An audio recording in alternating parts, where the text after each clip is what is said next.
ඉතින් මිත්‍රවරුනි ඔන්න දැන් අපි ඇවිල්ලා ඉන්නවා ඒ රිටිගල පුරාවිද්‍යා කැණීම් කරලා දැනට මතු කරමින් ඉන්න මතු කරගත්තු ප්‍රදේශවලට අපි මේ ආරම්භයේමයි ඉන්නේ. පේනව නේද? මේ ගල්වල තියෙනවා ක්‍රියාකාරකම් මේ ගල් වෙන් කර ගැනීම සඳහා ඉතින් මේ විදිහට තමයි අතීතයේ මේ වැඩ කරලා තියෙන්නේ. මේ ගලක් මේ විදිහට පළලා මුවතක් මතු කරගන්න විදිය. ඉතින් එහෙමනම් අපි දැන් මේ රිටිගල පුරාවිද්‍යා ආරක්ෂිතයට නිල අවසරය අරගෙන ඇතුල් වෙන්නේ. ඉතින් මේ හරියදී අතීතයේ මේ රිටිගල මහා විහාර කර්මාන්තයට අවශ්‍ය කරන ගල් වැඩිපුරම මේ ප්‍රදේශයේ තමයි නිෂ්පාදනය කරලා තියෙන්නේ කියලා හිතෙනවා. මොකද නිතර අපිට මුණ ගැහෙනවා කඩපු වෙන් කරපු එක එක ප්‍රමාණයන්ට හරිගස්සපු ගල් අපිට මුණ ගැහෙනවා මේ ප්‍රදේශයේ. ඉතින් අපි ඉහළට යමු. කොහොමද මොනවද මෙතනින් උඩ අපිට බලන්න පුළුවන්. අපි තාම ඉන්නේ මේකේ කඩලා හදපු විදි. දැන් මේ ආරම්භ කරන්න මේ පුරාවිද්‍යා දෙපාර්තමේන්තුවෙන් කැණීම් කරලා මතු කරපු තැන මේ ඉන්නේ. දැන් අපි ආරම්භයෙන් තියෙන බන්දා පොකුණ ළඟ බොහෝ විශාල පොකුණක් ගලින් බැඳ පොකුණක්.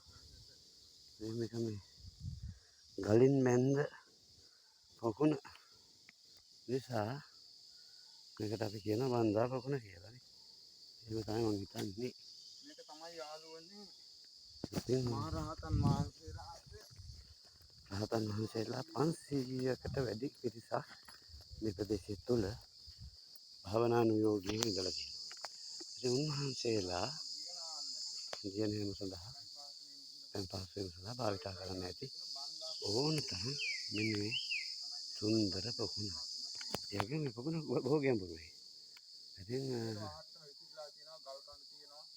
අදටත් මේකට එන ජල මූලාශ්‍ර තියෙනවා.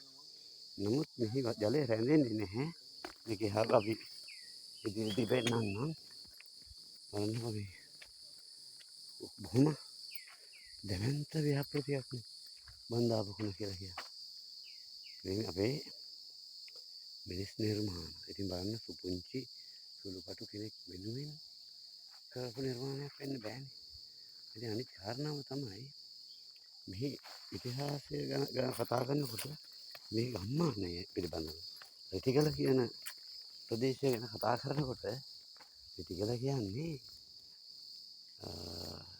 පණ්ඩුකාභය කුමාරයාට කුඩා කල ආරක්ෂාව සපයපු ප්‍රදේශයක්.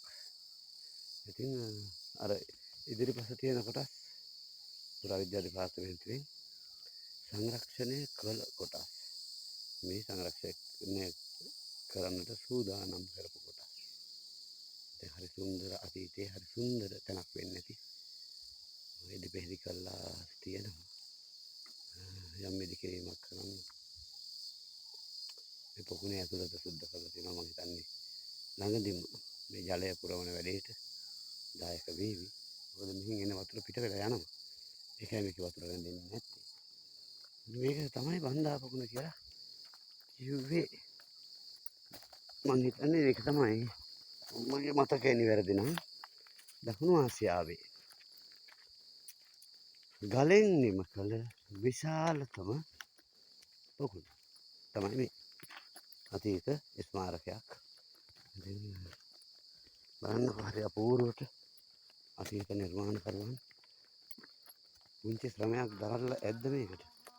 මහා ශ්‍රමයක් දරලා කරපු නිර්මාණ. මේවා දකින්න අපේ අය එන්න ඕන. බලන්නකො මේ පුරාවිද්‍යාත්මක සාධක වලින් පිරිච්ච තැන මේ ආරම්භය. ආරම්භයේදීම තමයි අපි මේ බන්දා පොකුණ මුණ ගැහෙන්නේ. බලන්නකො මේ ගල් තහඩු. මේවා පුංචි ඒවා නෙමෙයි. මහා විශාල හරි කුවරු තමයි. ඉතින් අපි බලමු ඉදිරියට යමු.